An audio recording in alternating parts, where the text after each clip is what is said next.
부산 해운대 마린시티의 가장 높은 마천루. 그 꼭대기층은 오직 한 사람만을 위한 공간이었다.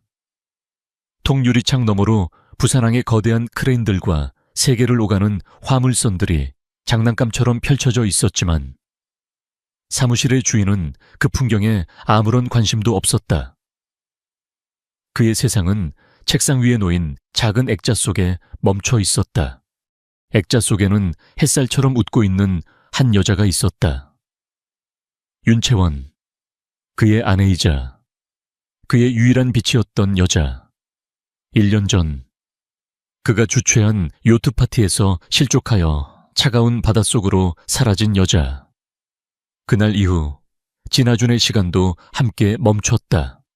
진아준, 금융계가 그에게 붙인 별명은 하데스. 명계의 신처럼 차갑고 무자비하게 기업들을 사냥하고 집어삼키는 포식자. 그의 이름이 언급되는 곳에는 언제나 공포와 경외가 뒤따랐다. 그는 돈의 흐름을 읽는 것이 아니라 돈의 흐름 자체를 창조하는 사람이었다. 하지만 지금의 그는 왕좌에 앉은 허수아비에 불과했다. 아내의 죽음은 그의 심장을 뜯어냈고 그 자리에 거대한 공허를 남겼다. 야망도 욕망도 삶의 의지마저도 모두 사라졌다. 회장님, 아시아 퍼시픽 홀딩스와의 최종 계약서입니다. 서명만 하시면. 인터폰 너머로 비서의 조심스러운 목소리가 흘러나왔다. 수조 원이 오가는 계약이었다. 1년 전에 진아준이라면 일주일 전에 이미 끝냈을 일이었다. 나가봐. 그의 목소리는 녹슨 쇠를 긁는 것처럼 건조했다. 비서는 더 이상 아무 말도 하지 못했다. 하데스는 잠들었지만 그의 그림자는 여전히 모두를 두렵게 만들기에 충분했다. 진아준은 다시 액자로 시선을 돌렸다. 채원의 미소는 그에게 견딜 수 없는 고통이었다. 그녀는 언제나 그에게 말했다. 하준 씨, 당신은 너무 많은 걸 가졌지만 가장 중요한 걸 잊고 살아요. 당신 손에 쥔 건 돈이 아니라 수많은 사람들의 인생이에요. 그녀는 그의 유일한 브레이크이자 인간성을 지켜주던 마지막 보루였다. 그녀가 사라지자 그는 달리는 법을 잊어버린 폭주기관차처럼 그 자리에 멈춰 섰다. 얼마나 시간이 흘렀을까? 무겁고 방금이 완벽한 집무실 문이 아주 작게 끼익 소리를 내며 열렸다. 진아준의 미간이 좁혀졌다. 그의 허락 없이 이 문을 열 수 있는 사람은 없었다. 복도에서 보안팀장과 비서의 당황한 속삭임이 희미하게 들려왔다. 어떻게 들어온 거야? 죄송합니다. 회장님, 아이들이 갑자기... 진아준이 고개를 들었다. 그의 텅 빈 눈에 1년 만에 처음으로 생물이 들어왔다. 문틈으로 똑같이 생긴 작은 여자아이 2명이 서 있었다. 5살쯤 되어 보이는 아이들은 낡았지만 깨끗한 원피스를 입고 있었고 서로의 손을 꼭 잡고 있었다. 겁에 질린 작은 동물처럼 크고 까만 눈망울로 그를 올려다보고 있었다. 진아준의 첫 반응은 짜증이었다. 이곳은 아이들이 올 장소가 아니었다. 누가 들여보냈지? 그의 차가운 목소리에 복도의 소음이 뚝 끊겼다. 보안팀장이 사색이 되어 달려오려던 순간 진아준은 손을 들어 그를 제지했다. 이상했다. 아이들은 그를 보고 울음을 터뜨리거나 도망가지 않았다. 오히려 무언가 큰 결심이라도 한 듯 입술을 꾹 다문 채 그를 똑바로 바라보고 있었다. 그리고 그는 아이들의 눈에서 너무나 익숙한 무언가를 보았다. 그것은 그의 아내, 채원의 눈빛과 닮아 있었다. 연약해 보이지만 그 안에 강철 같은 의지를 숨기고 있는 눈빛. 두 아이 중 조금 더 용감해 보이는 아이가 다른 아이의 손을 이끌고 조심스럽게 안으로 들어왔다. 아이들은 거대한 사무실과 그 안에 있는 남자의 위압감에 주눅이 든 듯 했지만 멈추지 않았다. 그들은 마침내 진아준의 책상 앞에 멈춰 섰다. 누구지? 너희들은? 진아준이 물었다. 목소리는 여전히 차가웠지만 그 안에는 아주 미세한 호기심이 섞여 있었다. 아이들은 대답 대신 손에 꼭 쥐고 있던 구겨진 종이 한 장을 내밀었다. 진아준은 잠시 망설이다가 종이를 받아들었다. 그것은 편지가 아니었다. 계약서도 문서도 아니었다. 그저 작은 메모지 조각에 어린아이의 서툰 글씨로 알파벳과 하이픈이 적혀 있을 뿐이었다. VB Cell. 진아준은 그것을 몇 번이고 다시 읽었다. VBCL. 그의 머릿속에 있는 수만 개의 기업 데이터베이스를 샅샅이 뒤져도 그런 이름은 존재하지 않았다. 적어도 그가 아는 한에서는 이것은 무엇을 의미하는가? 장난인가 아니면 이걸 누가 줬지? 그가 다시 물었다. 아이는 고개를 숙인 채 개미만 한 목소리로 속삭였다.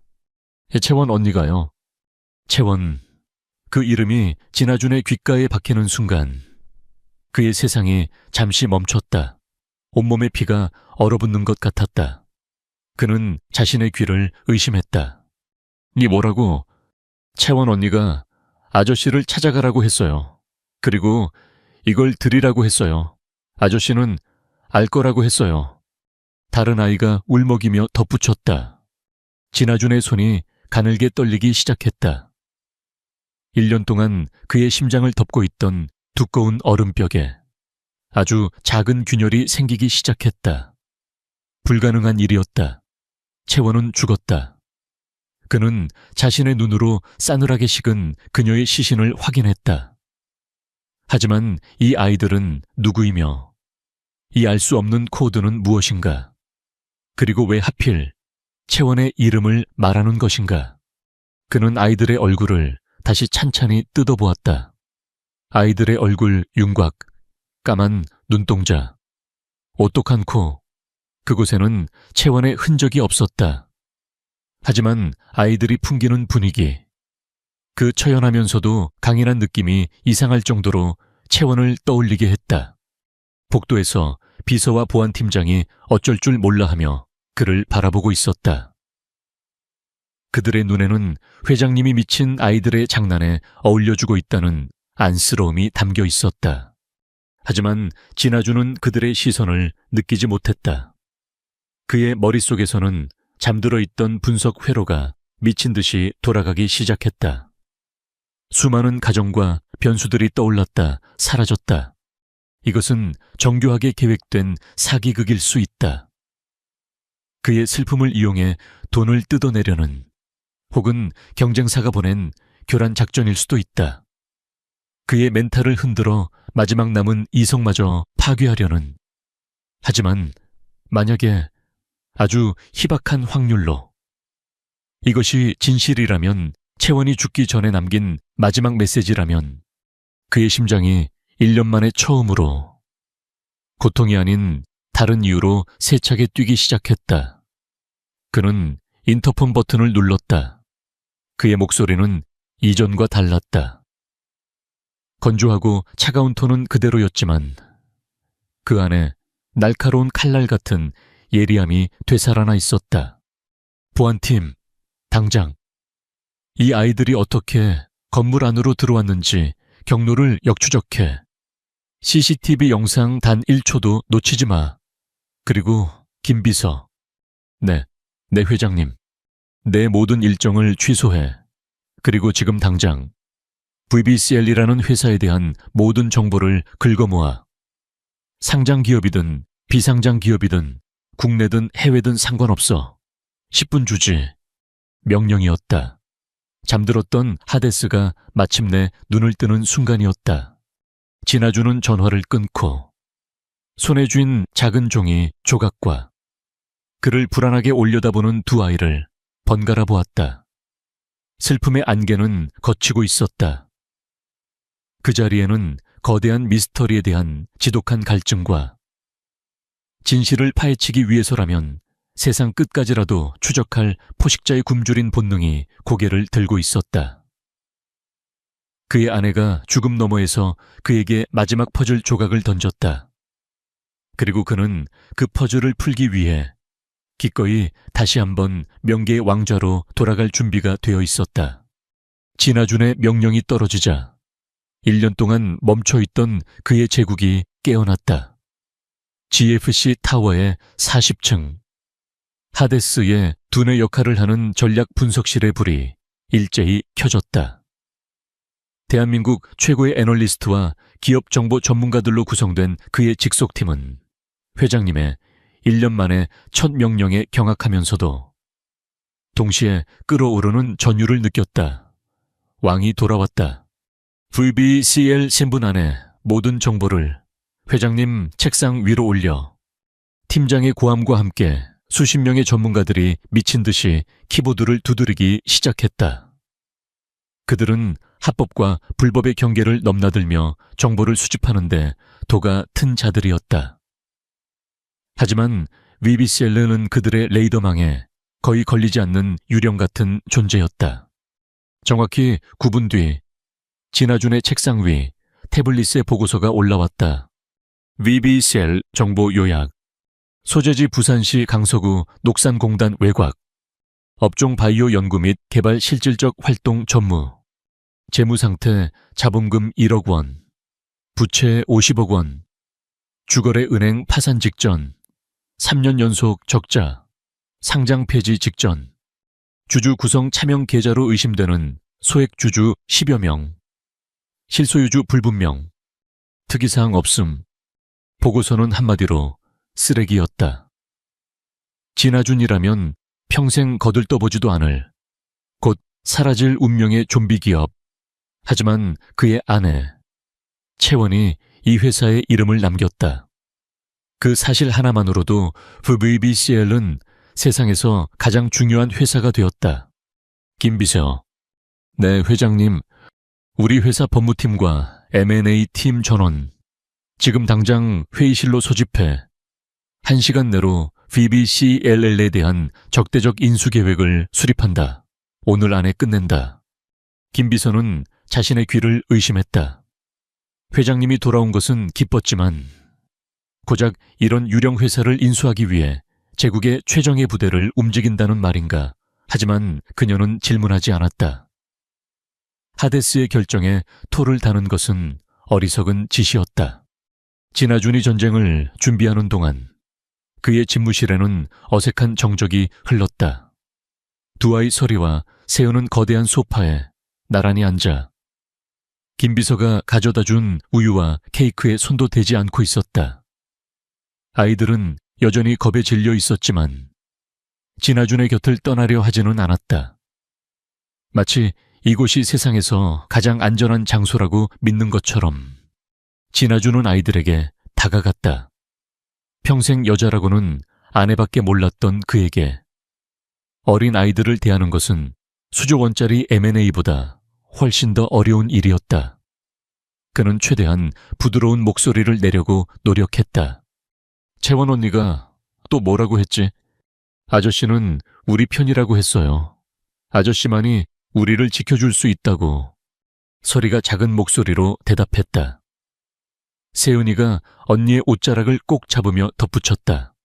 나쁜 사람들이 우리를 찾고 있어요. 채원 언니도 그 사람들 때문에 사라졌어요. 사라졌다. 아이는 죽었다고 말하지 않았다. 그 미묘한 차이가 진아준의 심장을 날카롭게 찔렀다. 그때 법무팀장에게서 전화가 걸려왔다. 회장님, 계획 수립 끝났습니다. VBCL의 부채 50억 원은 이미 저희가 매입했습니다. 채무 불이행을 근거로 경영권 압류 절차에 들어갈 수 있습니다. 나머지 지분은 소액 주주들이라 겁만 줘도 알아서 팔 겁니다. 조하, 지금 바로 실행해. 진아준의 눈빛이 다시 하데스의 그것으로 돌아왔다. 그의 명령과 함께 부산의 금융시장에 작은 파문이 일었다. 진아준의 개인 투자 회사 하데스 캐피탈이 파산 직전의 바이오 회사 BBCL의 채권을 전량 매입하고 경영권 인수를 선언한 것이다. 아무도 그 이유를 이해하지 못했다. 사람들은 그저 하데스가 지루함을 달래기 위해 작은 사냥감을 가지고 노는 것이라고 생각했다.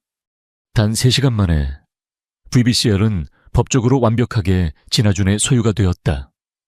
소액 주주들은 하데스라는 이름만 듣고도 겁에 질려 헐값에 주식을 넘겼다.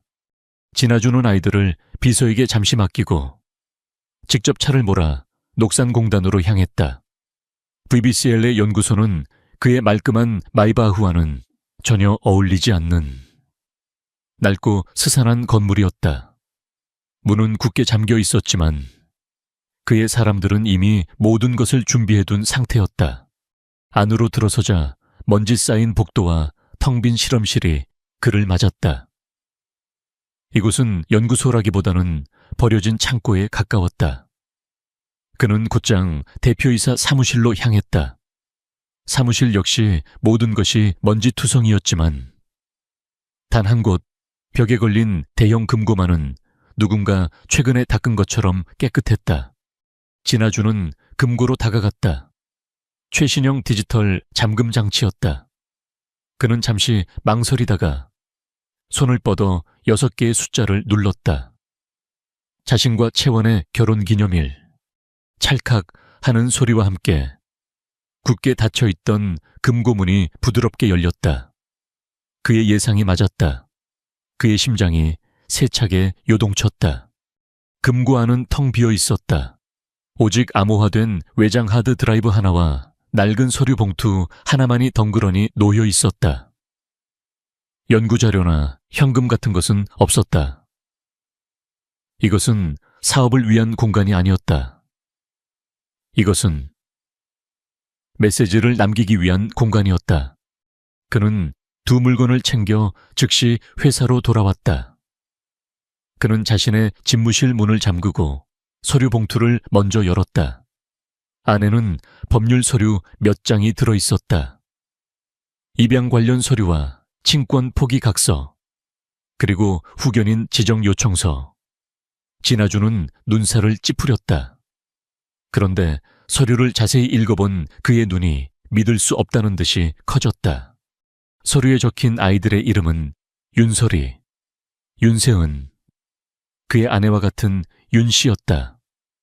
그리고 서류의 내용은 그의 아내 윤채원이 이 2 아이의 법적 후견인이 되기 위해 준비하던 것들이었다.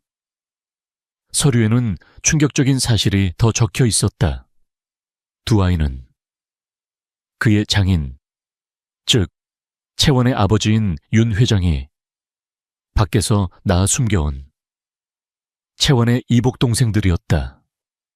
가문의 수치로 여겨져 세상에 없는 존재처럼 외딴 곳에 갇혀 자라온 아이들. 채원이 이 아이들을 구해내려 하고 있었던 것이다. 자신의 아버지가 저지른 추악한 비밀을 세상에 드러내고 이 불쌍한 아이들에게 새로운 삶을 주려 했던 것이다. 진아준은 온몸에 소름이 돋았다. 그렇다면 채원의 죽음은 단순한 사고가 아닐 가능성이 높아졌다. 그는 떨리는 손으로 외장 하드 드라이브를 자신의 컴퓨터에 연결했다. 그의 최고 보안팀도 해독하는데 최소 하루는 걸릴 최상급 암호화였지만 그는 비밀번호를 알고 있었다. 채원이 언제나 입버릇처럼 말하던 2 사람만이 아는 라틴어 문구 아모르 파티 운명을 사랑하라. 암호가 풀리자 단 하나의 동영상 파일이 나타났다. 파일 생성 날짜는 채원이 죽기 바로 전날 밤이었다. 진아준은 마우스를 쥔 손에 힘을 주었다. 그는 심호흡을 하고 파일을 더블 클릭했다. 화면이 켜지고 1년 만에 처음으로 살아있는 채원의 얼굴이 나타났다. 영상 속의 그녀는 화장기 없는 얼굴에 다급하고 겁에 질린 표정이었다. 그녀는 자신의 연구실에서 몰래 영상을 찍는 듯 계속해서 주위를 두리번거렸다. 하준 씨, 그녀의 목소리가 스피커를 통해 흘러나왔다. 진아주는 숨을 멈췄다. 만약 당신이 이 영상을 보고 있다면 그건 내가 실패했다는 뜻이겠지. 시간이 없어. 길게 말 못해. 하준 씨, 당신은 내 아버지와 우리 가문이 발표하는 모든 것을 믿으면 안 돼. 그들은 괴물이야. 그녀의 눈에 눈물이 고였다. 그리고 내 죽음에 대해서도 하준 씨, 나는 절대로 그녀가 가장 중요한 말을 하려던 순간 영상 밖에서 쾅 하는 소리가 들렸다. 누군가 문을 부수고 들어오는 소리였다. 채원의 얼굴이 공포로 하얗게 질렸다. 그녀는 카메라를 향해 마지막으로 절박하게 외쳤다. 나는 제이직 하는 소음과 함께 영상이 갑자기 끊겼다. 진아주는 텅 빈 화면을 응시하며 얼어붙었다. 그녀가 마지막으로 남기려던 말. 나는 죽지 않았어였을까? 아니면 나는 죽임을 당한 거야였을까? 어느 쪽이든 한 가지 사실은 명확했다.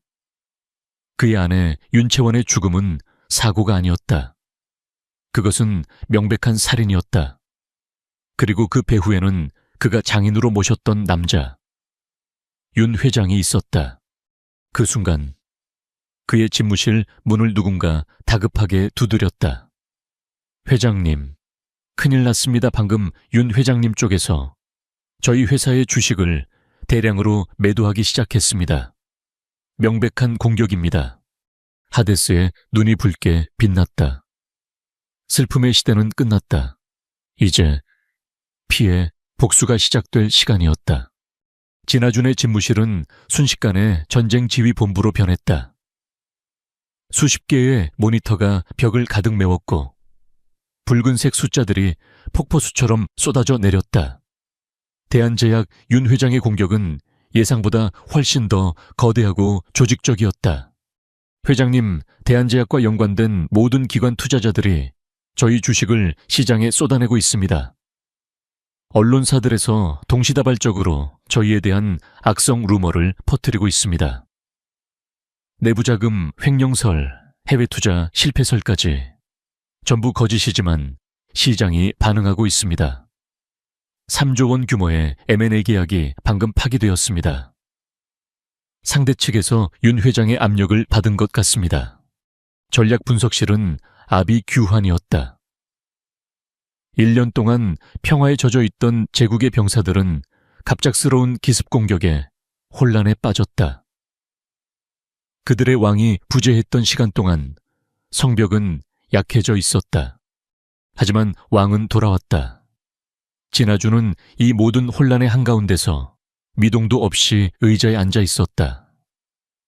그의 눈은 슬픔의 안개를 완전히 걷어내고 숫자로 이루어진 전장을 꿰뚫어 보는 하데스의 눈으로 돌아와 있었다. 그의 머릿속에서는 공포나 분노가 아닌 냉철한 계산이 이루어지고 있었다. 적의 공격 패턴, 자금의 흐름, 여론의 움직임. 그는 단 몇 분 만에 윤 회장의 전략을 완벽하게 파악했다. 시끄럽다. 그의 나직한 한마디에 아수라장 같던 사무실에 정적이 흘렀다. 모든 팀원들이 그를 바라보았다. 적은 우리가 방어할 것이라고 생각하겠지. 우리가 가진 모든 자금으로 주가를 방어하고 언론의 루머를 해명하려 할 것이라고. 그렇지. 네, 회장님. 당연히 그렇게 해야. 팀장 하나가 조심스럽게 대답했지만 진아주는 그의 말을 잘랐다. 틀렸어. 방어는 패배의 다른 이름일 뿐이다. 지금부터 내 명령을 정확히 실행한다. 그의 목소리에는 거스를 손 없는 힘이 실려 있었다. 첫째, 주가 방어를 포기한다. 그들이 원하는 대로 떨어지게 내버려둬. 대신 우리가 가진 모든 유동 자금을 이용해 다른 이름으로 그들이 던지는 주식을 전부 사들여. 둘째, 언론에 대응하지 마. 대신 우리가 2년 전에 M&A를 검토하다 포기했던 제약사 목록을 가져와 대한제약의 가장 아픈 곳을 찌를 수 있는 회사로. 셋째, 나를 배신한 놈들에게는 자비란 없다. 아시아 퍼시픽 홀딩스에 알려 계약 파기의 대가가 얼마나 끔찍한지 내일 아침 해가 뜨기 전에 알게 될 거라고 팀원들은 경악했다. 주가 방어를 포기하라는 것은 자살 행위나 다름없었다. 하지만 그들은 하데스의 눈을 보았다. 그 눈은 미치지 않았다. 오히려 그 어느 때보다 더 차갑고 명료하게 빛나고 있었다. 그들은 군말 없이 움직이기 시작했다. 왕의 귀환은 그들의 잠들어 있던 충성심과 야성 또한 깨우고 있었다. 같은 시각 서울 한남동에 위치한 대한제약의 심장부. 윤 회장은 고풍스러운 서재에서 바둑판을 내려다보고 있었다. 그의 곁에는 그림자처럼 서 있는 비서실장이 보고를 올리고 있었다. 진아준이 움직이기 시작했습니다. 하지만 예상대로 주가 방어에만 급급한 모습입니다. 이대로라면 이틀 안에 그의 자금은 바닥을 드러낼 겁니다. 윤 회장은 검은 돌 하나를 조용히 바둑판 위에 올려놓았다. 탁 하는 소리가 서재의 정적을 깼다. 아랫송이는 여전하군. 채원이 같은 계집에게 빠져서 이빨 빠진 호랑이가 된 줄 알았더니만 그의 목소리에는 어떤 감정도 실려 있지 않았다. 그는 자신의 딸을 죽음으로 내몬 것을 조금도 후회하지 않았다. 그에게 가족이란 자신의 제국을 유지하기 위한 장기말에 불과했다. 배신한 말은 치우는 것이 당연했다. 금융공격은 계속 진행해 그의 숨통을 서서히 조여. 하지만 진짜 목표는 잊지 마. 내 회장님, 아이들은 그것들은 내 가문의 수치이자 채원이가 남긴 유일한 오점이다. 그 아이들이 진아준의 손에 있다는 것은 언제 터질지 모르는 시한폭탄을 안고 있는 것과 같아. 윤 회장의 눈이 뱀처럼 번뜩였다. 부산 지부의 정리팀을 움직여 금융공격으로 혼란스러운 틈을 타. GFC 타워에 침투해서 아이들을 회수해와. 진아준 그놈이 눈치채기 전에 조용하고 신속하게 만약 저항이 있다면 필요하다면 모두 제거해. 진아준 또한 예외는 아니다. 그는 또 하나의 바둑돌을 내려놓았다.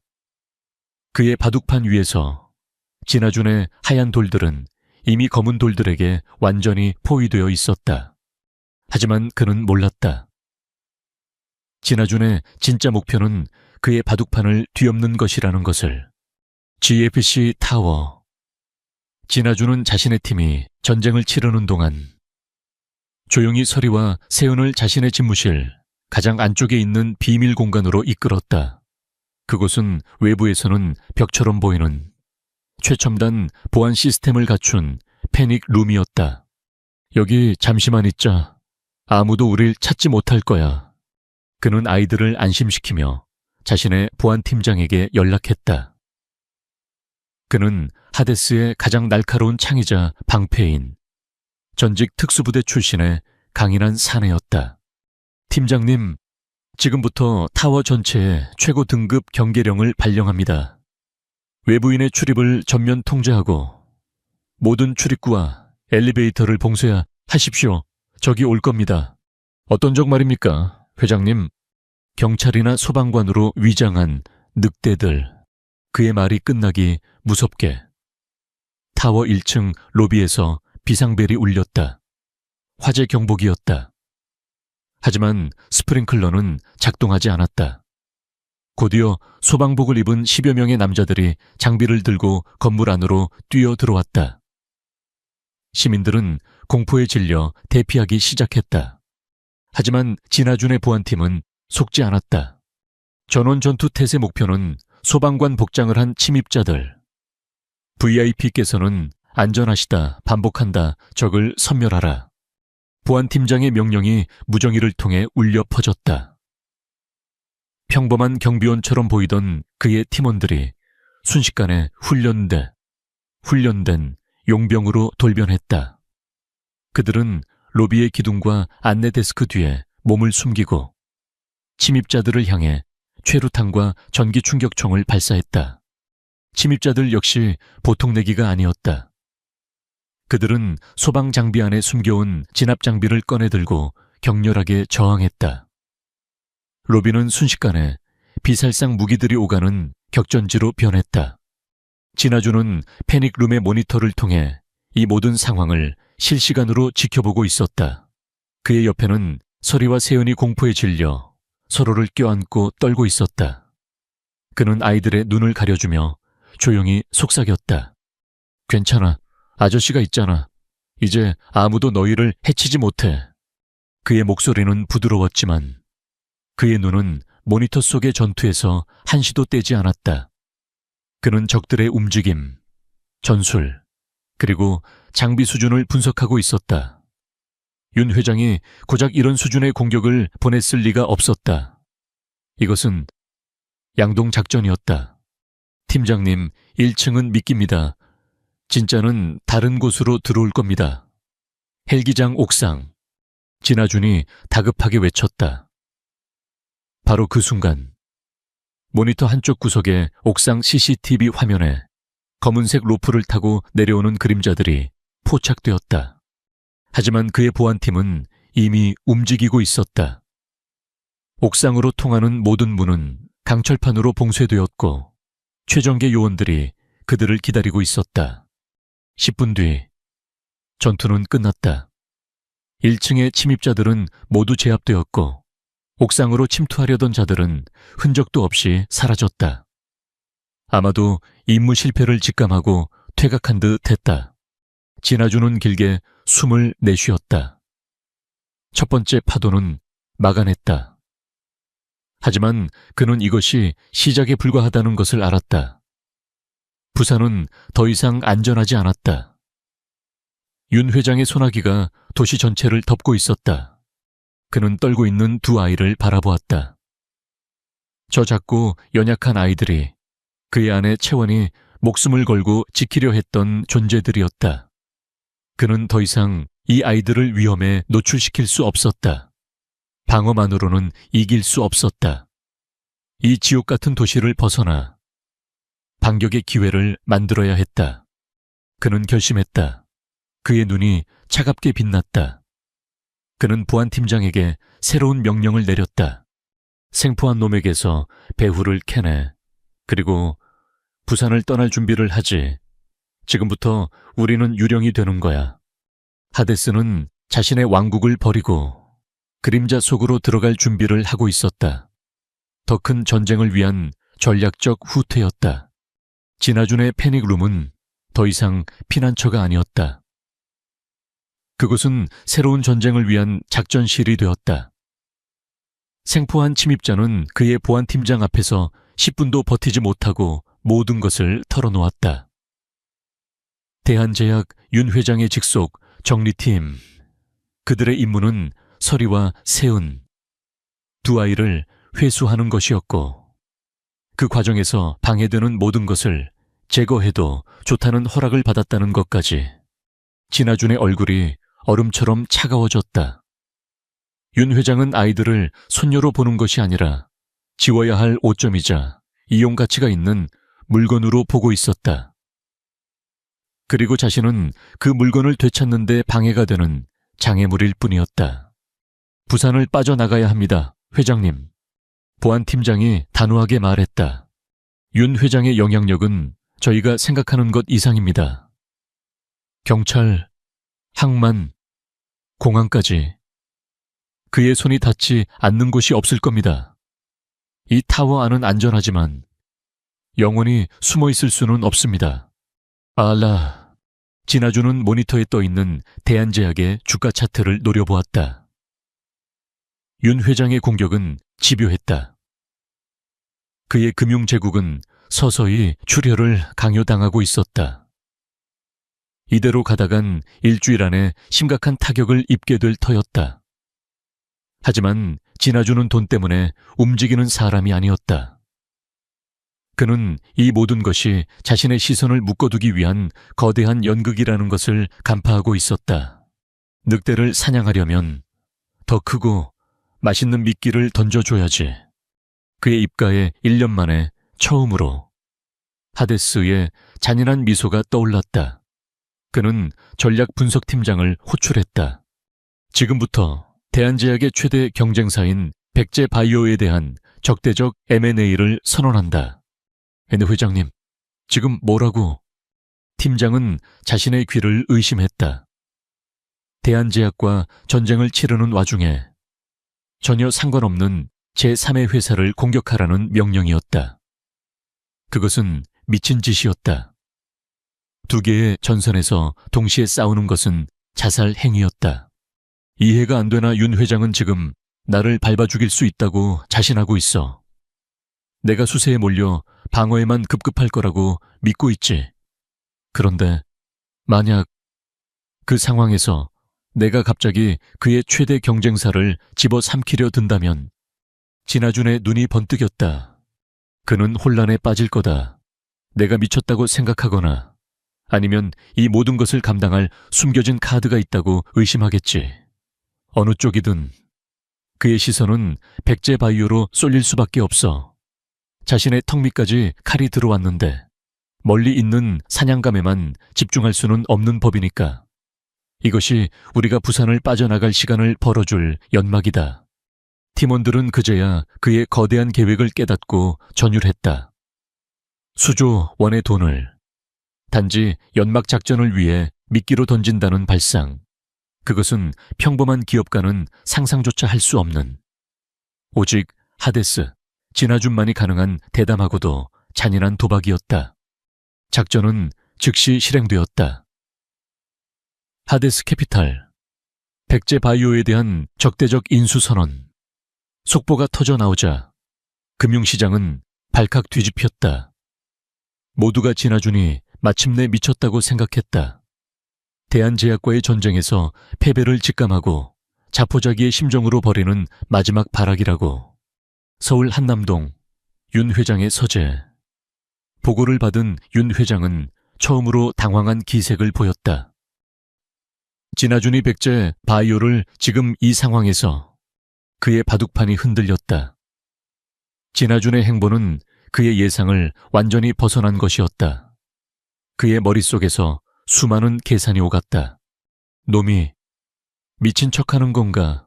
아니면 정말 미친 건가? 설마 나와의 전쟁을 감당하고도 남을 만큼의 비자금이라도 숨겨두고 있었단 말인가?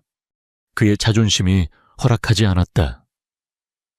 그는 자신의 완벽한 포위망에 균열이 생기는 것을 용납할 수 없었다. 전 금융팀의 지시에 백제바이오의 경영권을 방어하는데 모든 자금을 투입해 진아준 그놈이 감히 내 앞마당에서 칼춤을 추도록 내버려 둘 수 없다. 그리고 GFC 타워에 대한 감시를 강화해. 놈의 진짜 속셈이 뭔지 알아내. 윤 회장은 미끼를 물었다. 그의 관심과 자원의 상당 부분이 백제바이오로 쏠렸다. 물론 GFC 타워에 대한 감시를 풀지는 않았지만 거대한 전쟁터가 2개로 늘어난 만큼 그의 시선은 분산될 수밖에 없었다. 진아준은 정확히 그것을 노렸다. 부산 금융시장 전체가 두 거인의 싸움에 주목하며 요동치는 동안 GFC 타워의 지하 주차장에서는 조용한 움직임이 시작되었다. 진아준의 마이바흐를 포함한 똑같은 모델의 검은색 세단. 5대가 동시에 다른 게이트를 통해 빠져나갔다. 윤 회장의 감시팀은 혼란에 빠져 모든 차량을 추적하기 시작했다. 하지만 그것은 모두 미끼였다. 진짜 진아준과 두 아이는 차를 타지 않았다. 그는 자신의 보안팀장과 함께 집무실 패닉룸에 숨겨진 비밀 통로를 통해 타워의 지하 기계실로 향했다. 그곳에서 그들은 미리 준비된 작업복으로 갈아입고 타워의 폐기물 처리 시스템과 연결된 지하 공동구를 통해 건물 밖으로 빠져나왔다. 밖은 이미 어둠이 내리고 있었다. 그들은 평범한 트럭에 올라타 화려한 마린시티의 불빛을 뒤로하고 부산항의 복잡한 컨테이너 부두로 향했다. 공항보다 항만이 더 안전했다. 항만은 지난 10년간 그가 돈과 권력으로 완벽하게 장악한 그의 진짜 왕국이었기 때문이다. 그들은 유령처럼 움직여 눈에 띄지 않는 작은 화물선에 올랐다.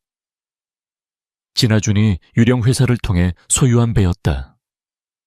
배가 조용히 미끄러지듯 부두를 떠나 망망대해로 나아갈 때 진아준은 비로소 안도의 한숨을 내쉬었다. 일단은 포위망을 벗어났다. 선실한 잠든 두 아이의 모습을 내려다보며 진아준은 다시 생각에 잠겼다. 채원이 남긴 메시지 VBCL. 그것은 단지 회사의 이름이 아닐 터였다. 그녀는 언제나 여러 겹의 의미를 담아두는 치밀한 사람이었다. 그는 아이들이 가져왔던 낡은 메모지를 다시 꺼내 들었다. 서툰 글씨로 적힌 알파벳. 그는 문득 채원과 함께 즐겨 풀던 암호 퍼즐을 떠올렸다. 아나그램, 글자, 재조합, VBCL, VBLL. 그는 여러 가지로 조합을 해보았지만 의미 있는 단어가 나오지 않았다. 그때 잠결에 뒤척이던 서리가 잠꼬대처럼 노래를 흥얼거렸다. 그것은 채원이 아이들에게 자주 불러주었다던 자장가였다. 그 노래의 가사 중에 유독 반복되는 단어가 있었다. 푸른 동굴, 푸레운 동굴. 진아준의 머릿속에 번개가 쳤다. 제주도에 있는 채원이 가장 좋아했던 장소. 그곳의 옛 이름은 빌레못 동굴이었다. 빌레모스, 윌모, VBCL에 철자 몇 개가 그 안에 들어있었다. 그는 즉시 자신의 위성 노트북을 켜고 채원의 비밀 연구 파일에 접속했다. 그녀는 모든 연구 자료에 고유의 코드를 부여했다. 그는 빌레못 동굴과 관련된 지질학 연구 자료를 찾아냈다. 그리고 그 자료의 고유 코드명 VBCL 제주 Unknown 08. 빙고. VBCL은 회사의 이름이 아니었다. 그것은 좌표였다. 제주도 어딘가를 가리키는 정확한 위치 정보. 채원은 그곳에 무언가를 숨겨두었거나 혹은 그곳에서 그를 기다리고 있는 것이었다. 진아준은 노트북 화면에 떠있는 좌표를 응시했다. 부산의 야경이 멀어지고 있었다. 그는 이제 어디로 가야 할지 알았다. 배는 남쪽을 향해 한 줄기 희망과 거대한 위험이 도사리고 있는 미지의 섬을 향해 나아가고 있었다. 화물선은 느렸지만 꾸준히 남쪽으로 향했다. 망망대해 위에서의 며칠은 진아준에게 1년 만에 처음으로 주어진 숨을 고를 시간이었다. 선실은 비좁고 기름 냄새가 났지만 그에게는 세상 그 어떤 스위트룸보다 안전한 요새였다. 그는 잠든 서리와 세연의 옆에 앉아 위성 인터넷으로 연결된 노트북 화면을 응시했다. 화면 속에서는 그가 시작한 전쟁이 한창이었다. 대한제약과 백제바이오의 주가는 그의 의도대로 아슬아슬한 줄다리기를 하고 있었고 금융시장의 모든 시선은 그곳에 쏠려 있었다. 윤 회장은 그의 미끼를 완전히 물었다. 하데스가 미쳐서 버리는 마지막 발악이라 생각하고 그를 완전히 끝장내기 위해 막대한 자금을 쏟아붓고 있었다. 그 덕분에 진아준이라는 이름과 두 아이의 행방에 대한 추적은 잠시 소강 상태에 접어들었다. 하지만 진아준은 알고 있었다. 이것은 폭풍 전야의 고요함일 뿐이라는 것을. 윤 회장은 곧 미끼를 의심하고 다시 진짜 목표물인 아이들을 향해 이빨을 드러낼 것이다. 그 전에 제주도에 도착해서 채원이 남긴 마지막 흔적을 찾아야 했다. 문제는 어떻게 제주도로 들어가느냐였다. 윤 회장은 이미 제주도로 통하는 모든 공식적인 경로를 막아놨을 터였다. 공항과 항만에는 그의 사람들이 깔려 있을 것이고 모든 탑승객 명단은 실시간으로 보고될 것이다. 정면 돌파는 불가능했다. 유령처럼, 안개처럼 스며들어야 했다. 진아주는 새로운 체스판을 구상하기 시작했다. 이번에는 금융이 아닌 정보의 체스판이었다. 그는 자신의 휴면 네트워크를 하나씩 깨웠다.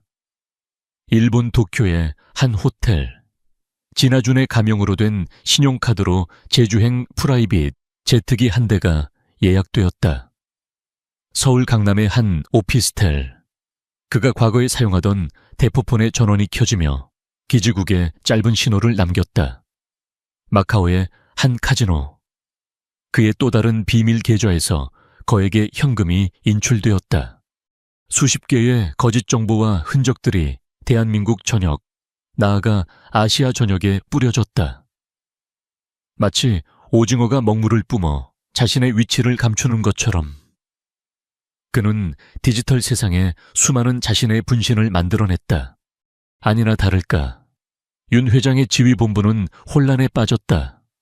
진아준의 신용카드가 서울에서 사용됐습니다. 아닙니다. 방금 일본에서 제주로 가는 비행기를 예약했습니다. 마카오의 정보원에 따르면 그가 카지노 VIP 룸에 나타났다고 합니다. 서로 다른 보고가 빗발치자 윤 회장은 분노의 차소리를 질렀다. 이 멍청한 놈이 우리를 가지고 놀고 있잖아. 전부 미끼다. 진짜는 따로 있어. 그는 진아준의 교활함을 과소평가했던 것을 깨달았다. 하데스는 단지 돈만 잘 버는 상인이 아니었다. 그는 정보전의 대가이기도 했다. 윤 회장은 더욱 필사적으로 그의 진짜 행방을 좁기 시작했고 그의 정보망은 넓게 퍼진 만큼 얇아질 수밖에 없었다. 진아준은 정확히 그 순간을 기다렸다. 화물선이 제주도 근해에 도착한 것은 짙은 해무가 섬 전체를 뒤덮은 새벽이었다. 배는 공식 항구에서 수십 킬로미터 떨어진 기암고해석으로 이루어진 외딴 해안가에 멈춰 섰다. 약속된 시간, 어둠과 안개 속에서 작은 고깃배 한 척이 소리 없이 다가왔다. 시간 맞춰 오셨군요, 하데스님. 고깃배의 늙은 선장은 진아준이 부산항을 지배하기 전부터 그와 인연을 맺어온 그의 몇 안 되는 충직한 부하였다. 진아준은 잠든 아이들을 조심스럽게 안아들고 흔들리는 배 사이를 건넜다. 이 모든 과정은 그 어떤 디지털 기록도 남기지 않는 완벽한 아날로그 방식의 잠입이었다. 고깃배는 엔진 소리를 죽인 채 안개 속을 미끄러지듯 나아가 인적이 드문 작은 포구에 멈췄다. 포구에는 낡은 트럭 한 대가 미리 대기하고 있었다. 그는 아이들을 뒷좌석에 태우고 직접 운전대를 잡았다. 그는 내비게이션을 켜지 않았다. 오직 채원이 남긴 좌표와 그의 머릿속에 있는 지도에만 의지한 채 구불구불한 시골길을 따라 섬의 깊숙한 곳으로 향했다. 1시간쯤 달렸을까. 길의 끝, 바다가 내려다 보이는 외딴 절벽 위에 거의 폐가처럼 보이는 낡은 돌담집 한 채가 나타났다.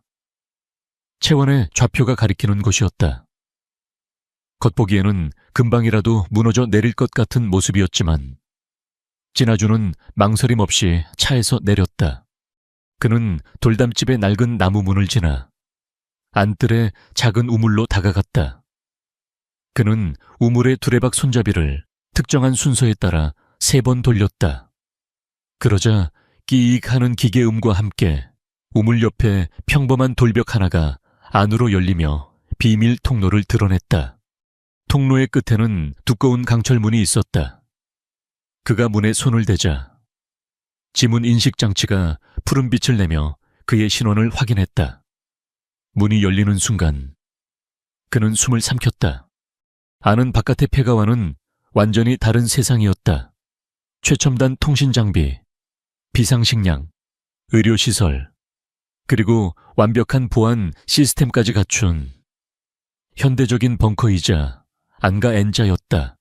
채원이 이 모든 것을 미리 준비해 두었던 것이다. 그녀는 자신의 운명을 예감하고 마지막 보루를 만들어 두었던 것이다. 진아주는 아이들을 안쪽 침실에 조심스럽게 눕혔다. 며칠간의 긴장과 피로에 지친 아이들은 깊은 잠에 빠져들었다. 그는 벙커 안을 천천히 둘러보았다. 모든 것이 효율적으로 배치되어 있었지만 곳곳에 채원의 흔적이 남아 있었다. 그녀가 즐겨 읽던 시집, 그녀가 좋아하던 홍차, 그리고 그녀가 직접 그린 듯한 제주의 풍경화까지. 이곳은 단순한 안가가 아니었다. 채원의 영혼이 깃든 마지막 선격이었다. 그는 거실 중앙의 테이블로 다가갔다. 그 위에는 위성 전화기 한 대가 충전기에 꽂힌 채 놓여 있었다. 마치 누군가 곧 사용할 것을 알고 있었다는 듯이 진아준이 전화기를 물끄러미 바라보던 바로 그 순간이었다.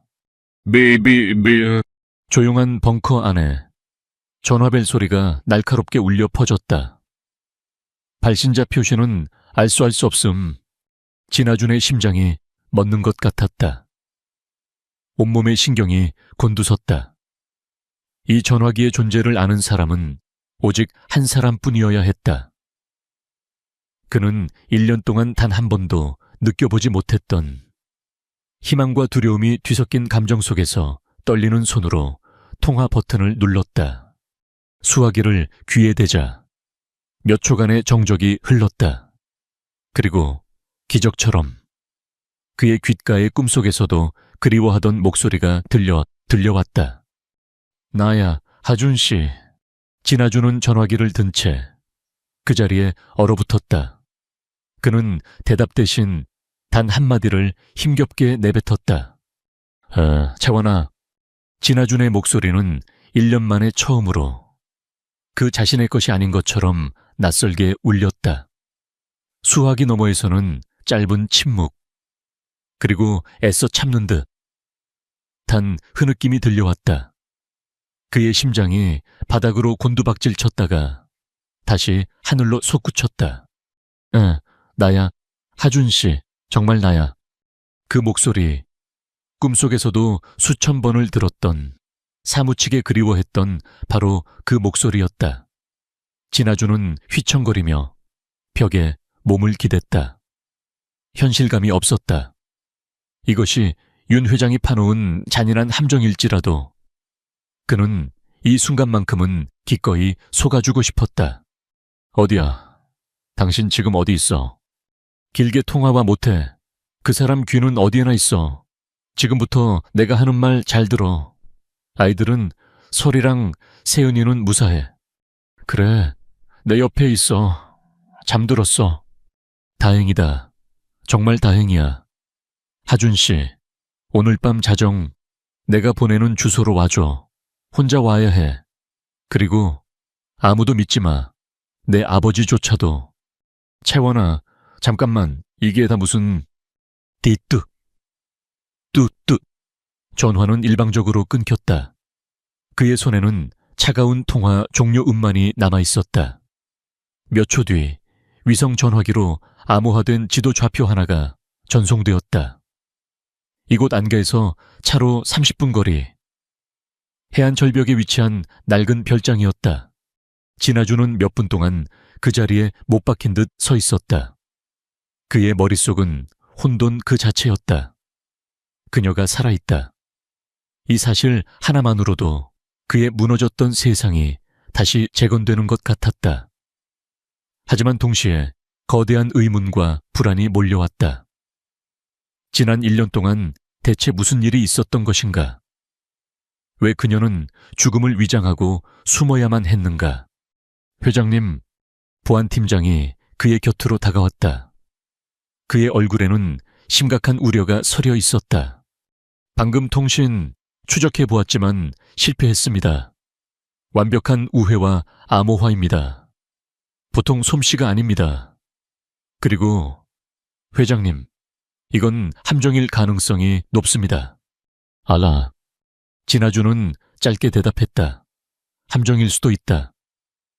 윤 회장이 그의 목소리를 흉내내어 자신을 유인하는 것일 수도 있다.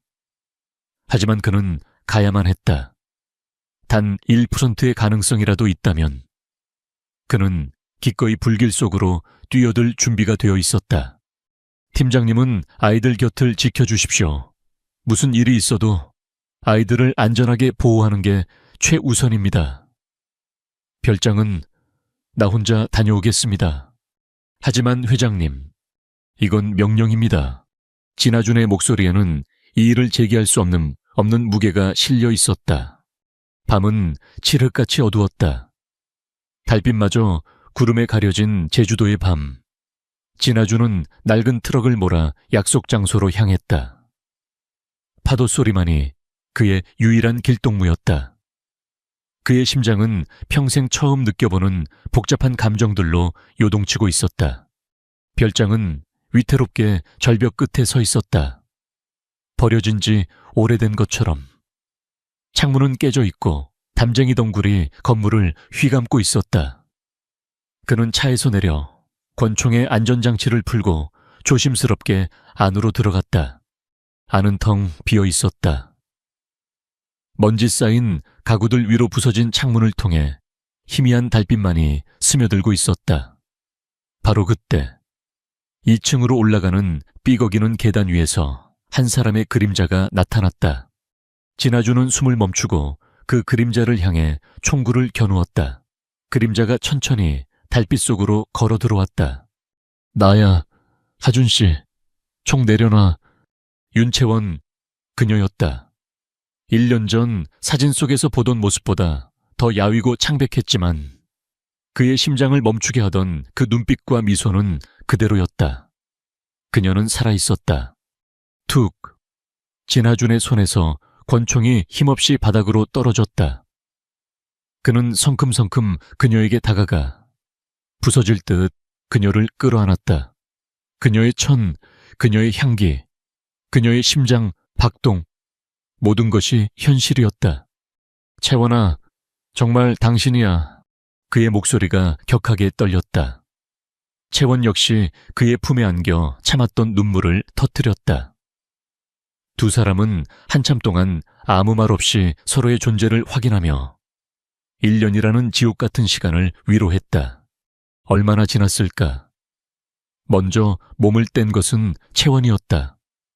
그녀의 눈에는 더 이상 눈물이 없었다. 대신 그 자리에는 강철 같은 결의와 깊은 슬픔이 자리 잡고 있었다. 미안해, 하준씨. 당신을 속여서 미안해. 하지만 내겐 다른 방법이 없었어. 그녀는 그를 이끌고 2층의 작은 방으로 향했다. 그곳에는 노트북과 여러 개의 하드 드라이브가 놓여 있었다. 이제 당신이 알아야 할 모든 것을 말해줄게. 내가 왜 죽어야만 했는지. 그녀의 이야기는 충격적이었다. 이야기의 중심에는 대한제약이 개발한 기적의 신약 딜라넥스가 있었다. 희귀신경질환 치료제인 딜라넥스는 출시와 동시에 엄청난 성공을 거두며 대한제약을 세계적인 기업으로 올려놓았다. 그리고 그 약을 개발한 총책임자가 바로 윤채원, 그녀 자신이었다. 나는 내 인생의 모든 것을 바쳐 딜라넥스를 만들었어. 인류를 구할 수 있다는 희망 하나만으로. 하지만 마지막 임상시험 단계에서 끔찍한 걸 발견했지. 그녀의 목소리가 떨렸다. 약효는 완벽했어. 하지만 특정 유전자를 가진 소수의 환자들, 특히 아이들에게서 투약 후 1년 안에 치명적인 신부전을 일으키는 부작용이 나타났어. 발현 확률은 낮았지만 한번 발현되면 치료법이 없었지. 그녀는 이 사실을 아버지 윤 회장에게 보고하고 즉시 약의 출시를 중단하고 부작용을 해결해야 한다고 주장했다. 하지만 윤 회장의 대답은 그녀를 절망에 빠뜨렸다. 아버지는 모든 걸 알고 있었어.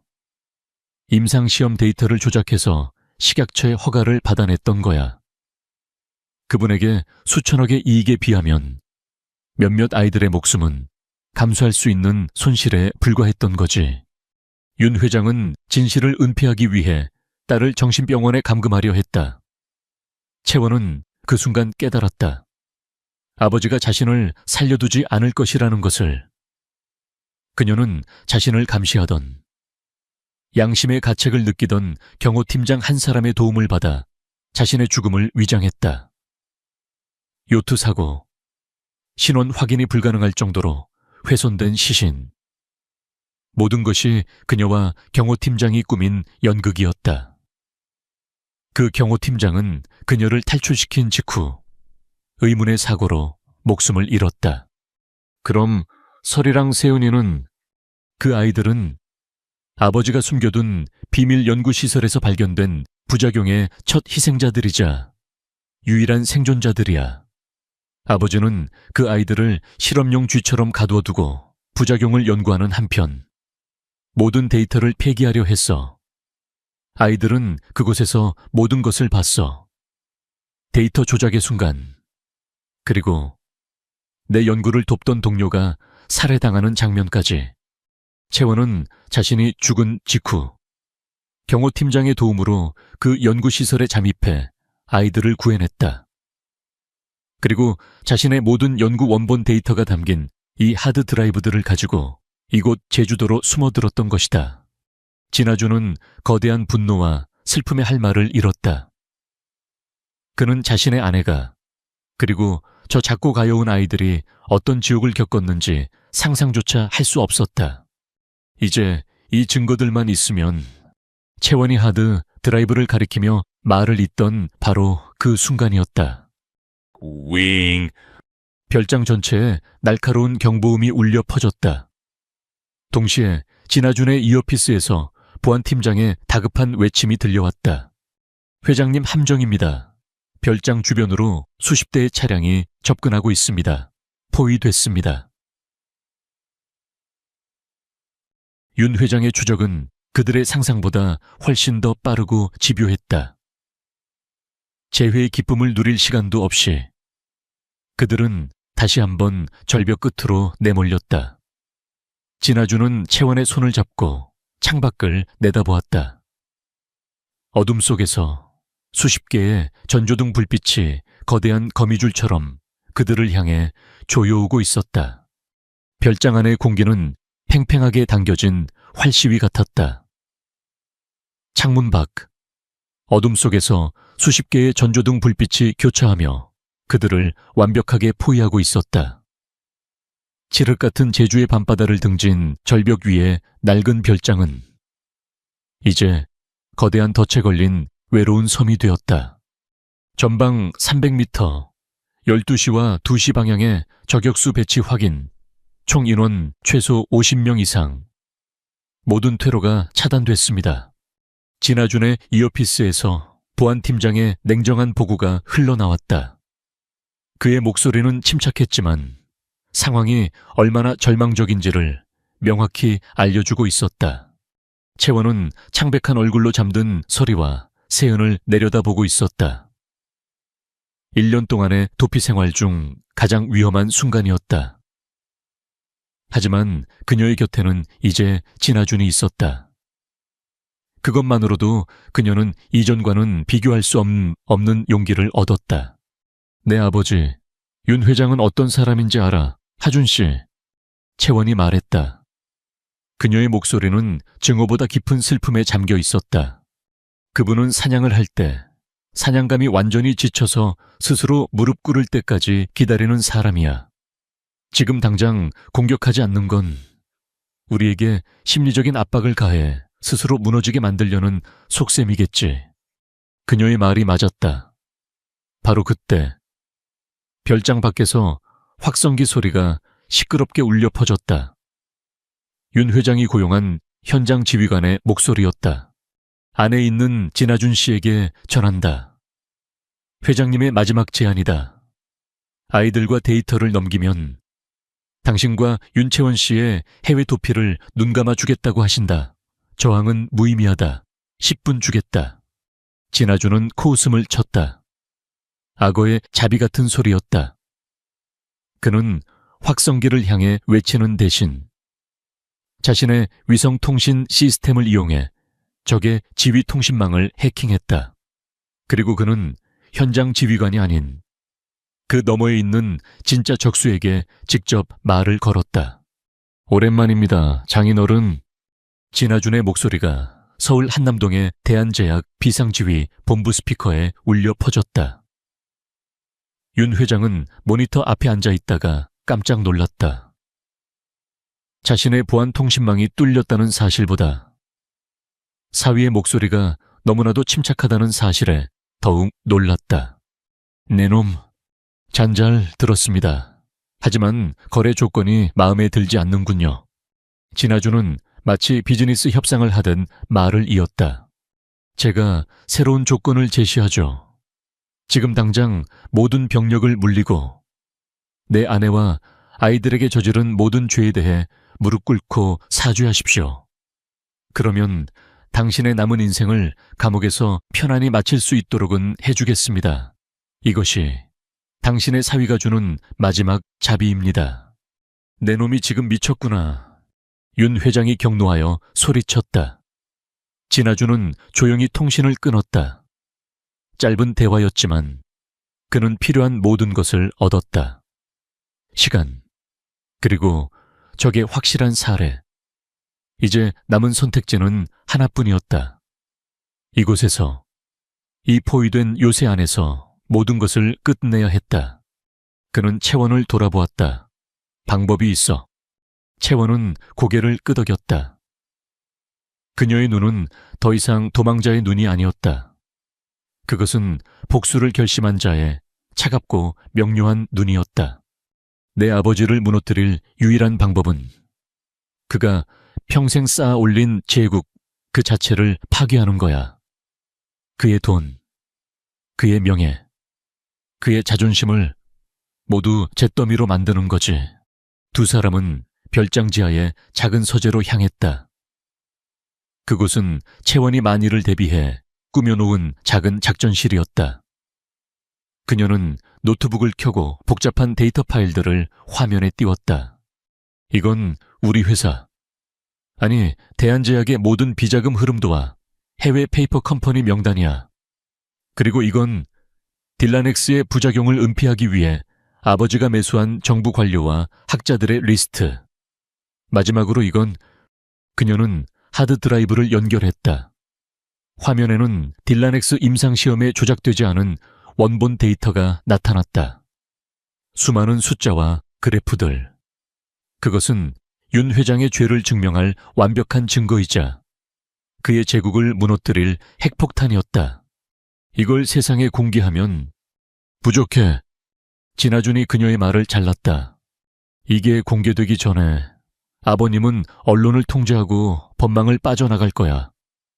증거만으로는 안 돼. 우리가 필요한 건 누구도 막을 수 없는 거대한 혼돈이야. 그는 자신의 노트북을 켰다. 화면에는 전 세계의 금융시장 현황이 실시간으로 떠 있었다. 그의 손가락이 자판 위에서 춤을 추기 시작했다. 당신은 아버님의 심장을 찌를 칼을 가졌어. 그리고 나는 그 칼이 꽂혔을 때 상처에서 피가 멈추지 않고 쏟아져 나오게 만들 수 있지. 그의 계획은 대담하고도 정교했다. 첫째, 채원은 대한제약의 분기 실적이 발표되는 내일 아침, 전 세계 투자자들이 가장 주목하는 시간에 맞춰 자신이 가장 신뢰하는 국제 의료 전문 기자에게 딜라넥스의 원본 데이터를 넘긴다. 둘째, 그 기사가 터져 나오기 직전 진아주는 자신이 동원할 수 있는 모든 자금과 레버리지를 이용해 뉴욕, 런던, 홍콩 증권거래소에서 동시에 대한제약 주식에 대한 사상 최대 규모의 공매도 공격을 감행한다. 셋째, 공격과 동시에 채원이 빼돌린 비자금 리스트를 대한제약의 주요 이사진들에게 익명으로 발송한다. 공매도 공격으로 주가가 폭락하기 시작하면 투자자들은 공황에 빠질 거야. 바로 그때 딜라넥스 스캔들이 터지면 주가는 걷잡을 수 없이 추락하겠지. 그리고 비자금 리스트를 받아본 이사들은 아버님과 함께 침몰하든지 아니면 살아남기 위해 가지고 있는 주식을 던지고 아버님을 배신하든지 선택의 기로에 놓이게 될 거야. 인간은 특히 돈 많은 인간은 위기의 순간에 언제나 자기 자신을 먼저 구하거든. 그것은 기업의 외부와 내부를 동시에 무너뜨리는 완벽한 연계 공격이었다. 금융전쟁과 정보전쟁을 결합한 하데스만이 구상할 수 있는 처형 시나리오였다. 이 계획, 성공할 수 있을까? 채원이 떨리는 목소리로 물었다. 우리에겐 다른 길이 없어. 진아준이 그녀의 손을 잡았다. 그의 손은 바위처럼 단단했다. 바로 그때 쾅꺅 하는 굉음과 함께 건물이 흔들렸다. 밖에서 공격이 시작된 것이다. 보안팀장의 다급한 목소리가 이어피스를 통해 들려왔다. 회장님 적들이 방화벽을 뚫기 시작했습니다. 이대로라면 3시간 이상 버티기 힘듭니다. 3시간. 뉴욕 증권거래소가 개장하기까지 남은 시간이었다. 그들의 운명을 건 카운트다운이 시작되었다. 진아준과 채원은 나란히 컴퓨터 앞에 앉았다. 창밖에서는 총성과 폭음이 들려왔고 벽은 계속해서 충격으로 흔들렸다. 하지만 그들의 눈은 오직 모니터에 고정되어 있었다. 한쪽 화면에는 대한제약의 주가 그래프가, 다른 쪽 화면에는 증거 자료가 첨부된 이메일이 떠 있었다. 진아준의 손가락은 수십억 달러의 운명을 결정할 실행, execute 버튼 위에 놓여 있었다. 채원의 손가락은 진실을 세상에 알릴 전송, SAND 버튼 위에 있었다. 두 사람은 서로를 바라보았다. 1년이라는 시간과 죽음의 벽을 넘어 다시 만난 그들의 눈에는 두려움이 아닌 뜨거운 결의가 타오르고 있었다. 이것은 그들의 마지막 전쟁이었다. 준비됐어? 진아준이 물었다. 채원이 고개를 끄덕였다. 준비됐어. 별장 밖에서는 강철을 찢는 파열음과 총성이, 안에서는 뉴욕 증권거래소 개장을 알리는 카운트다운 소리가 울려 퍼졌다.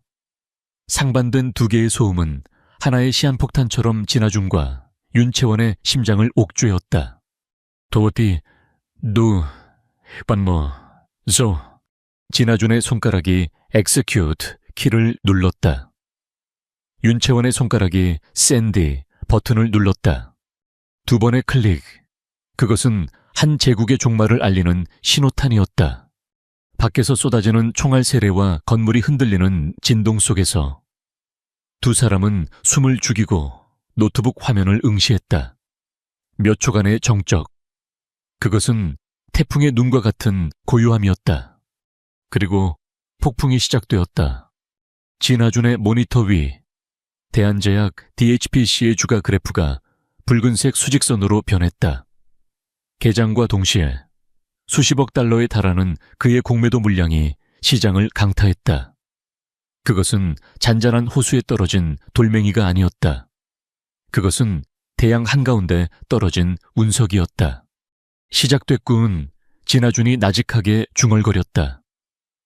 그의 눈은 숫자의 움직임을 좇는 기계처럼 차갑게 빛나고 있었다. 이것은 단순한 투매가 아니었다.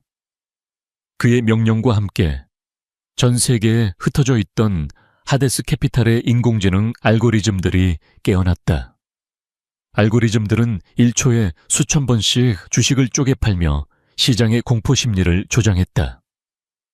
동시에 수백 개의 AI 봇들이 월스트리트의 모든 주식 포럼과 소셜미디어에 대한제약에 숨겨진 부실 의혹, CEO의 건강 이상설 같은 교묘한 가짜뉴스를 퍼뜨리기 시작했다.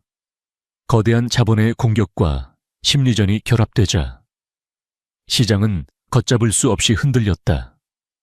일반 투자자들의 패닉셀이 이어지며 하락세는 눈덩이처럼 불어났다. 레온데온과 홍콩 증시도 반응하기 시작했습니다. 진아준의 이어피스에서 전략 분석팀장의 흥분된 목소리가 들려왔다. 진아준이 일으킨 파도는 태평양을 건너 전 세계로 퍼져나가고 있었다. 아직 멀었어. 윤 회장은 이 정도로는 무너지지 않아.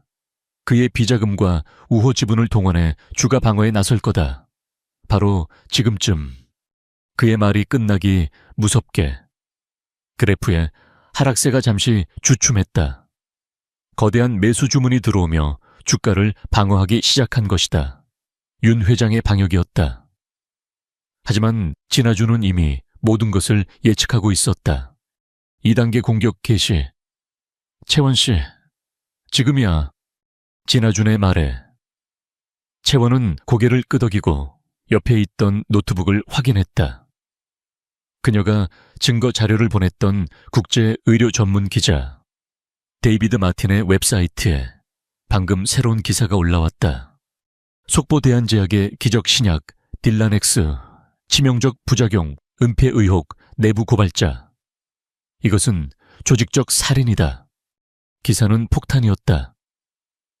채원이 제공한 완벽한 데이터와 증거를 바탕으로 기사는 딜라넥스의 아름다운 신화 뒤에 숨겨진 추악한 진실을 낱낱이 파헤쳤다. 기사가 올라온 지 1분도 되지 않아 로이터와 AP통신이 그 기사를 인용해 전 세계로 긴급 타전을 시작했다. 금융시장을 강타했던 운석에 이어 이번에는 거대한 쓰나미가 덮쳤다. 대한제약의 주가는 방어선을 비웃기라도 하듯 다시 수직으로 곤두박질치기 시작했다. 이제는 그 누구도 막을 수 없는 자유, 낙하였다. 회장님, 대한제약 이사진들 사이에서 주식을 던지는 움직임이 포착됐습니다. 마지막 퍼즐 조각이 맞춰졌다. 진아준이 보낸 비자금 리스트를 받아본 이사들은 주가 폭락과 스캔들 기사를 보고 마침내 결단을 내린 것이다. 그들은 침몰하는 배의 선장과 함께 죽는 대신 가장 먼저 뛰어내리는 쥐새끼가 되기로 선택했다. 내부의 배신, 그것이야말로 그 어떤 외부의 공격보다 더 치명적인 것이었다. 진아준은 거의 텅 비어버린 주가 그래프를 보며 1년 만에 처음으로 희미하게 웃었다. 승리였다. 완벽한 승리. 하지만 전쟁은 아직 끝나지 않았다. 쾅! 바로 그때 별장 전체를 뒤흔드는 거대한 폭발음이 들려왔다. 지하 안가의 마지막 방어선. 강철로 된 문이 공격을 받고 있었다. 회장님 시사입니다. 놈들이 작정하고 문을 폭파시키려 합니다. 이대로라면 15분, 아니 10분도 버티기 힘듭니다. 보안팀장의 절박한 외침이 들려왔다. 금융전쟁에서는 승리했지만 생존을 위한 물리적인 전쟁은 이제 막바지에 다다르고 있었다. 채원은 TV 채널을 틀었다. 화면에는 대한제약 본사 앞에서 열린 긴급 기자회견장에선 윤 회장의 모습이 나오고 있었다. 그는 몰려드는 기자들의 질문에 대답하지 못한 채 충격과 분노로 굳어진 얼굴로 허공을 응시하고 있었다. 자신의 제국이 실시간으로 잿더미가 되는 광경을 무력하게 지켜보고 있을 뿐이었다. 그는 졌다. 채원이 승리를 확인한 그 순간 진아준 역시 노트북을 덮었다. 그는 자리에서 일어나 마지막 전투를 위해 몸을 풀기 시작했다. 하준 씨, 그가 모든 것을 잃었으니 이제 남은 건 단 하나뿐이겠지. 자신의 손으로 직접 이 모든 걸 끝내려는 것. 진아준의 예측은 정확했다. 윤 회장은 기자회견장을 뛰쳐나와 어디론가 향했다. 그는 마지막 남은 자신의 정리팀에게 최후의 명령을 내렸을 것이다. 모두 죽여. 쾅! 마침내 거대한 폭발과 함께 안가의 두꺼운 강철문이 안쪽으로 찌그러지며 튕겨져 나갔다. 자욱한 연기와 먼지 속에서 중무장한 검은 전투복 차림의 사내들의 실루엣이 나타났다. 그들은 윤 회장의 가장 정예 요원들이자 마지막 남은 이빨이었다. 금융전쟁은 끝났다. 이제는 생존을 위한 원초적인 싸움만이 남았다. 진아준은 잠든 아이들이 있는 침실 문 앞을 가로막고 섰다. 그는 채원을 자신의 등 뒤로 보호했다. 그의 두 손은 비어 있었지만 온몸에서는 그 어떤 무기보다 더 위험하고 살벌한 기운이 뿜어져 나오고 있었다. 내가 말했지. 장인어른, 진아주는 어둠 속의 적들을 향해 나직하게 말했다. 이것이 당신의 사위가 주는 마지막 자비라고. 이제 그 자비의 시간은 끝났다. 자욱한 먼지와 화약 냄새가 찢어진 강철문 사이로 흘러 들어왔다. 어둠 속에서 검은 전투복과 최첨단 장비로 무장한 윤 회장의 마지막 칼날. 정리팀의 실루엣이 나타났다. 그들의 눈은 감정이 배제된 채 오직 목표물만을 향해 고정되어 있었다. 데이터, 그리고 두 아이. 그들 앞을 가로막고 선 것은 진아준 단 한 사람이었다. 그는 어떤 무기도 들고 있지 않았다. 하지만 그의 등 뒤에는 아내와 두 아이, 그가 목숨을 걸고 지켜야 할 세상의 전부가 있었다. 그의 몸에서는 지독한 피로와 고통 속에서도 꺼지지 않는 맹렬한 투지가 불타오르고 있었다. 마지막 경고다. 진아준.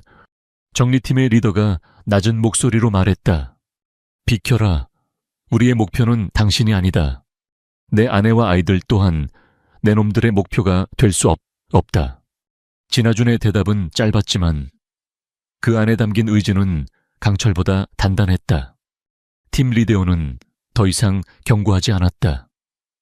그는 손짓으로 공격을 명령했다. 요원들이 일제히 진아준을 향해 달려들었다. 그들의 움직임은 훈련된 살인기계처럼 신속하고 정교했다. 하지만 그들은 몰랐다. 그들이 지금 상대하는 남자가 한때 금융계를 지배했던 하데스이기 이전에 국가조차 통제할 수 없었던 그림자 세계의 전설이었다는 것을 진아준은 정면으로 맞서는 대신 손목에 찬 시계의 버튼을 눌렀다. 그가 누른 것은 시간 확인 버튼이 아니었다. 그것은 이 안가를 설계한 채원과 그가 함께 만든 최후의 방어 시스템, 케르베로스의 가동 스위치였다. 스윙 하는 소리와 함께 천장과 벽에서 수십 개의 강철 셔터가 내려오며 순식간에 공간을 여러 개의 미로처럼 분할했다. 달려들던 요원들은 갑자기 나타난 벽에 막혀 뿔뿔이 흩어졌다. 뭐야, 함정이다. 각자 위치를 사수해. 혼란 속에서 진아준은 어둠 속으로 사라졌다. 그는 더 이상 사냥감이 아니었다. 그는 자신의 미로 속으로 들어온 침입자들을 사냥하는 주인이 되었다. 한 요원이 홀로 고립되어 주변을 경계하던 순간 그의 등 뒤 환풍구에서 진아준이 소리 없이 나타났다. 요원이 위험을 감지하고 돌아보기도 전에 진아준의 팔이 그의 목을 감고 정확하게 경동맥을 압박했다.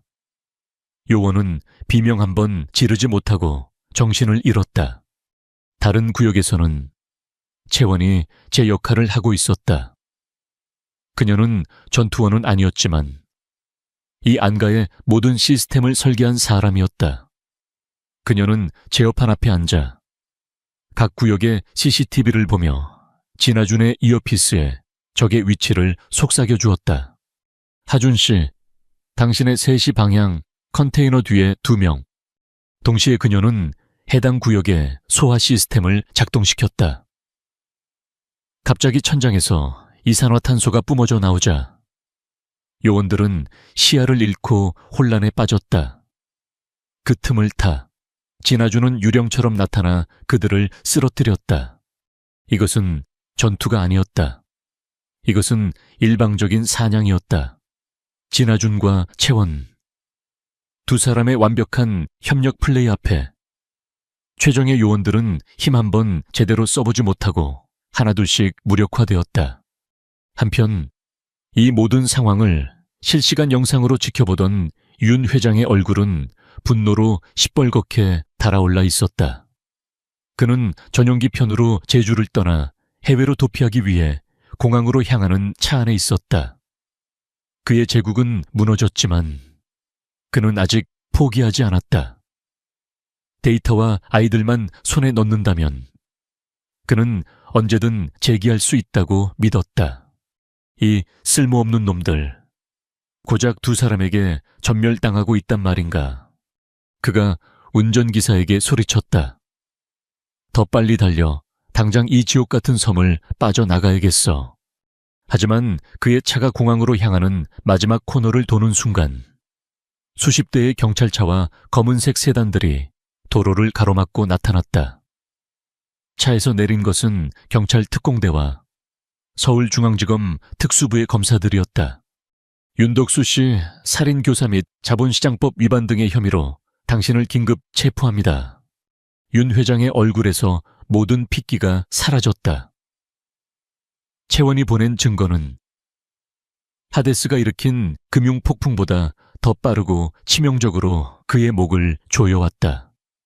그의 바둑판은 완전히 뒤엎어졌다. 체크메이트. 다시 제주도에 안 가. 진아주는 마지막 남은 팀 리더와 마주섰다. 리더는 만신창이가 된 채 도끼 어린 눈으로 그를 노려보고 있었다. 네오, 대체 정체가 뭐냐? 내가 알 필요 없는 사람. 진아주는 대답 대신 그의 급소를 가격해 의식을 빼앗았다. 쿵 하는 소리와 함께 마지막 적이 쓰러지자 지독한 정적이 찾아왔다. 모든 것이 끝났다. 그는 피와 땀으로 얼룩진 얼굴로 채원과 아이들이 숨어있는 침실로 향했다. 문을 열자 채원이 아이들을 끌어안은 채 그를 바라보고 있었다. 그녀의 눈에는 두려움과 안도, 그리고 남편에 대한 무한한 사랑과 존경이 담겨 있었다. 진아주는 그 자리에 주저앉았다. 긴장이 풀리자 온몸의 고통이 한꺼번에 몰려왔다. 하지만 그는 웃고 있었다. 1년 만에 처음으로 마음속 깊은 곳에서 우러나오는 진짜 미소였다. 얼마 후 보안팀장의 안내를 받은 해양경찰 특공대가 안가 안으로 진입했다. 그들은 전쟁터처럼 변해버린 내부와 쓰러져 있는 중무장한 괴한들, 그리고 그 한가운데서 서로를 부축하고 있는 한 가족을 보고 할 말을 잃었다. 날이 밝아오고 있었다. 진아준과 채원, 그리고 두 아이는 부서진 안가 밖으로 걸어 나왔다. 밤새 그들을 가두었던 폭풍은 지나가고 제주도의 수평선 너머로 눈부신 아침 해가 떠오르고 있었다. 모든 것을 집어삼킬 듯했던 어둠은 마침내 한 줄기 빛 앞에서 힘없이 물러나고 있었다. 내 사람은 말없이 지옥 같았던 밤의 끝에서 찾아온 기적 같은 아침을 함께 맞이했다. 그들의 발밑에는 폐허가, 그리고 눈앞에는 새로운 시작이 펼쳐져 있었다. 제주도의 총성이 멎은 후 세상은 한바탕 거대한 폭풍에 휩싸였다. 대한민국을 대표하던 거대 제약기업 대한제약의 추악한 민낯이 전 세계에 드러났다. 딜라넥스 스캔들은 단순한 기업 비리를 넘어 인간의 생명을 담보로 한 탐욕이 얼마나 끔찍한 비극을 낳을 수 있는지 보여주는 상징적인 사건이 되었다. 윤 회장은 법정 최고형을 선고받고 역사의 가장 어두운 페이지 속으로 쓸쓸히 퇴장했다. 그의 제국은 모래성처럼 무너져 내렸고 그 잔해 위에서 진실을 위한 새로운 움직임이 시작되었다. 언론은 연일 하데스 진아준의 귀환에 대해 떠들어댔다. 대한제약의 주가 폭락 사태를 주도하여 천문학적인 돈을 번 그의 행보를 두고 누군가는 냉혹한 기업 사냥꾼의 귀환이라며 비난했고 누군가는 거학을 무너뜨린 다크 히어로라며 칭송했다. 하지만 정작 폭풍의 주인공인 진아준은 그 모든 논란을 뒤로한 채 세상에서 흔적을 감췄다.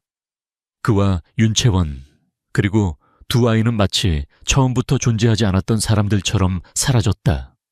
몇 달 후 계절이 다시 바뀌고 세상이 조금씩 안정을 되찾아갈 무렵 대한민국 남해의 한적한 해안가 마을, 시끄러운 도시의 소음 대신 파도 소리와 갈매기 소리만이 들려오는 그곳에 하얀 2층 집 한 채가 그림처럼 서 있었다.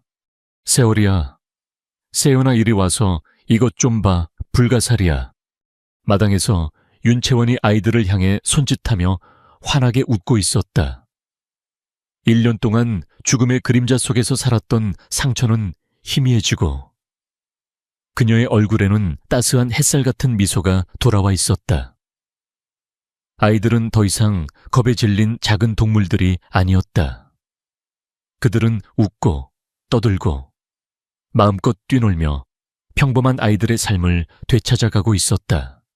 집 안부엌에서는 앞치마를 두른 진아준이 서툰 솜씨로 프렌치 토스트를 만들고 있었다. 계란물을 뒤집다 태워 먹기 일쑤였지만 그의 얼굴에는 짜증 대신 흐뭇한 미소가 걸려 있었다. 부산항을 호령하며 수조원을 움직이던 하데스의 모습은 온데간데 없었다. 그는 이제 한 여자와 두 아이를 위해 아침을 준비하는 세상에서 가장 행복한 남자일 뿐이었다. 어머, 또 태웠네. 하데스 씨, 명성에 걸맞지 않게 요리 실력은 형편없네요. 채원이 부엌으로 들어오며 장난스럽게 놀렸다. 진아주는 헛기침을 하며 태운 토스트를 슬쩍 감췄다. 전쟁터에서는 요리할 시간이 없었으니까. 이제 전쟁은 끝났잖아요. 채원은 그의 허리를 감싸 안으며 그의 어깨에 기댔다. 두 사람은 잠시 말없이 창밖으로 보이는 평화로운 바다와 아이들의 웃음소리를 바라보았다. 후회 안 해. 하준 씨, 채원이 조용히 물었다. 당신이 평생을 바쳐 이룬 제국을 버리고 이런 시골 마을에. 진아주는 뒤돌아 그녀를 마주 보았다. 그는 아내의 뺨을 부드럽게 쓰다듬으며 말했다. 내가 이룬 제국은 부산한 게 있는 게 아니었어. 채원아, 내 진짜 제국은 바로 여기 있었는데 그걸 너무 늦게 깨달았을 뿐이야. 그의 눈은 그 어느 때보다 깊고 평온했다. 하데스는 탐욕과 정복으로 자신의 왕국을 건설했지만 진아주는 사랑과 희생으로 자신의 세상을 지켜냈다. 그는 마침내 자신이 있어야 할 곳을 찾은 것이다. 앞으로의 계획은 뭐야? 글쎄, 우선 이 아이들이 세상에서 가장 행복한 아이들로 자랄 수 있게 해줘야지. 당신의 상처도 내 상처도 이 평화로운 시간 속에서 천천히 치유하고. 그는 잠시 말을 멈췄다가 덧붙였다. 그리고 얼마 전에 익명으로 재단 하나를 만들었어.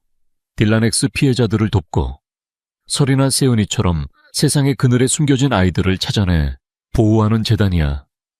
대한제약 주식 공매도로 번 돈 전부 그곳에 넣었어. 채원의 눈이 동그래졌다. 그녀는 남편의 거대한 계획을 어렴풋이 짐작하고 있었지만 직접 듣는 것은 또 다른 감동이었다. 내 힘은 언제나 파괴를 위한 것이었어.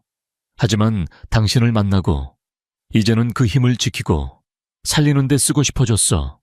당신이 의사로서 사람을 살리는 것처럼 나도 나만의 방식으로 세상을 조금 더 나은 곳으로 만들고 싶어. 당신과 함께. 채원은 더 이상 아무 말도 하지 않았다.